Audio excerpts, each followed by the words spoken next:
This is The Witching Hour, a short story written by myself. Before we move on, I do advise you to check the content warnings in the description. Comes with a bit of a spooky story, there can be a little bit of excitement. So please take a check into those if you feel the need to.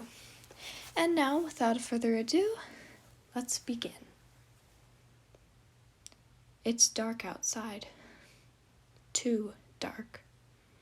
Only a fool would be out at such an hour, especially with the recent reports in the news.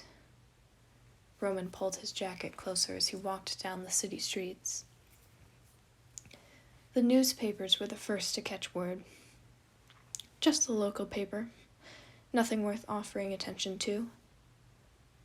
Then the first radio made an announcement. Crackling in his outdated car, Roman still remembered the solemn voice that left his hair standing on edge. Police discover man dead in home, found to have suffocated within hidden passage of his personal library. Sources point to murder. Roman had received a call not short after. Patton was sobbing, so much you could barely understand what he was saying until the words finally struck. They killed him. Him being Patton's husband. The ever-knowledgeable Logan Sanders, always quick to pick up a book, but never a social cue. Roman had put the pieces together then. He knew that library, and he knew the lever that revealed a back room. The secret nook Logan always went to when he wished to be alone. The one that you always had to leave the door open, or... It had taken weeks for Patton to so much as enter the room. He refused to read the papers, to answer the burning questions of every news station in town. The only people he would acknowledge was his tightest circle of friends. But even then, Roman could never get him to say much. The Tupperware of cookies he held weighed heavily in his hands as he walked. Patton had been better today. He smiled for the first time in what felt like an eternity. Roman couldn't tell if it had been real or not. He stayed as long as he could. It was what Patton deserved, after all. For the man who had always comforted those in need, it was only fair that Roman be there to offer a shoulder to cry on. Logan had been Patton's everything, and the thought of someone stealing that away from a man sweeter than honey was enough to make Roman's blood boil. Still, he had to be cautious. Not much later, an urgent message flashed on the news. Someone else had been found dead just outside their doorstep. Their identity wasn't revealed, though they were said to have collapsed, seemingly with no cause. It was later reported that poison was found in their bloodstream. They had almost made it home, safe, before it took effect and they were left to be discovered later in the night. Roman had texted Remus in a panic that day, noticing that the murder had occurred in his brother's area. Much to his luck, Remus responded back. It had been an old college friend of his, Remus said, and the two had been rooming together for the past 2 months.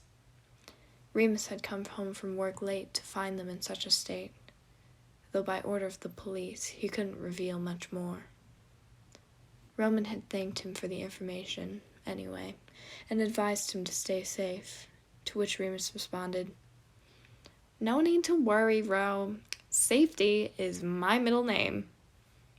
Then hung up. His middle name was Gertrude. Roman tried to push away the memories as he walked, though that was the reason he was rushing home in the dead of night, wasn't it? Someone was out there. That was no secret. Despite all Roman did to reassure himself, he knew that he was afraid, and the thought of leaving Virgil alone at home only worsened it. If he had managed to get off early from work that night, he would be left returning to an empty house. All the other victims had fallen alone. Roman couldn't stomach the thought of returning to find blood caked on the carpet and eyes left permanently unseeing. He picked up the pace. Reaching for the phone in his pocket, he typed out another message and pressed the send button. Virgil must be well aware his meeting with Patton had run late, though his lack of even short responses was unsettling. Roman pushed up the sleeve of his jacket to check his watch. Midnight. The witching hour, Virgil would call it. He could imagine the smirk on his face, chuckling as the two decorated their apartment for the October month. It was almost ironic how the killer had emerged in the midst of the spookiest season. Roman supposed pumpkin spice just wasn't festive enough for everyone. Some people just had to recreate their own slasher film. That did nothing to settle his nerves. He imagined Virgil at home, nervously tapping his foot as he waited for his boyfriend to return. Virgil always did get anxious when he was out late, especially when he chose to walk. No matter, Roman thought to himself. Soon he would be back home and in the arms of his boyfriend. Together they would watch The Nightmare Before Christmas, cuddled beside the apple-scented candles Roman had bought for the season. He urged his feet to move faster. Even under the streetlights, the night was unnerving. Of course, no one could truly be relaxed with a killer on the loose. An urge in his mind left him texting Virgil again. 5 minutes away, he typed, and pushed down the dread pooling in his veins. He shivered amidst the autumn winds. Roman could never quite get used to that chill that came with October. Each step he took left a thundering crack in his ears. Silent were the streets, not a single car having passed on his entire way home. The shadows stretched with bony fingers, attempting to grasp at his ankles with their spindly darkness. Roman kept his eyes forward. He had to get home. A hand clamped tight around his wrist. He was wrenched backward into an alleyway, a gasp torn from his throat. Roman didn't have time to think. The Tupperware flew from his hands, crashing somewhere in the darkness. He kicked and wrestled to be free from the hands holding him. A hand clapped over his mouth as he tried to scream. This wasn't the end. It couldn't be him. No, he wasn't going to be taken. Roman, someone called. How did they know his name? He was done for. Roman struggled, fists flying and legs kicking. Balance torn from him as he attempted to twist from his captor's hold. Roman tumbled to the ground. The grip returned before Roman could right himself, though as he thrashed, a voice emerged, panicked. Roman, calm down. Roman, please, stop. It's me. The voice panted as Roman slowed. It's me. Roman's eyes settled into focus, and for the first time he got a look at the man's face. Virgil? His boyfriend smiled back at him. Oh, thank God you're all right. Virgil surged forward and wrapped his arms around Roman. Roman responded by gently lifting his head and connecting their lips, pulling Virgil closer in the shadows of the alley. Virgil held on to him as if the world would shatter if he let go, his worried tears cold as they dripped onto Roman's cheek. You're okay, he muttered between kisses. You're really all right. Roman finally registered his boyfriend's words and broke away to read his relieved expression. What do you mean? Has something happened? Roman hadn't heard anything going amiss. Then again, there would have been nothing to inform him while he was walking home. It was on the radio. He got someone else. He, as in killer. Roman suddenly felt his blood running cold. That could have been him. I called, but you didn't answer. I figured it was you. I figured something had happened. So I ran. But I swear Roman pulled his phone from his pocket, and indeed there was a missed call from Virgil. He swiped into his messages and realized that they had all been listed as undelivered. Curse horrid city street service. "I'm so sorry. I didn't see you had called." Virgil shook his head. "Don't worry about it. All I care is that you're not laying down in a ditch right now." Roman held his boyfriend's hands, squeezing them as if he could offer more reassurance. He turned them over to brush his thumb over the back of Virgil's palms, and found the skin to be scratched and marred.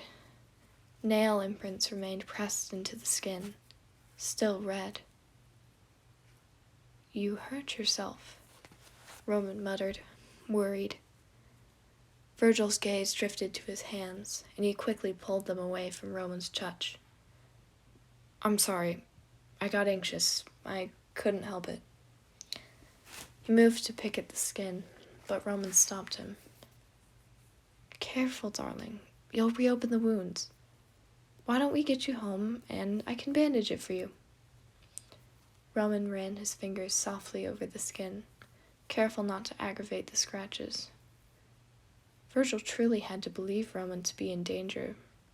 He only picked his skin when he was especially on edge. "Should we call a cab? It's late. What if he's still out there?" "We're only 5 minutes away. I'm sure we'll be all right." Roman nudged Virgil with a smile. "Besides, who would want to mess with these muscles?" He flexed his arms jokingly, earning a laugh from Virgil. Yeah, I'm terrified. Let's just get home. It's not safe to stay out in the open like this." Roman didn't argue. He retrieved the Tupperware that had fallen and salvaged the remaining cookies. Most had broken to pieces, but the ones that hadn't hit the concrete were still deemed savable. Virgil clutched his hand like a lifeline, so much that Roman thought if he tried to pull away it would only tighten. He couldn't blame his boyfriend. Even with a companion, the walk home was no less frightening. They reached their doorstep after just a few minutes.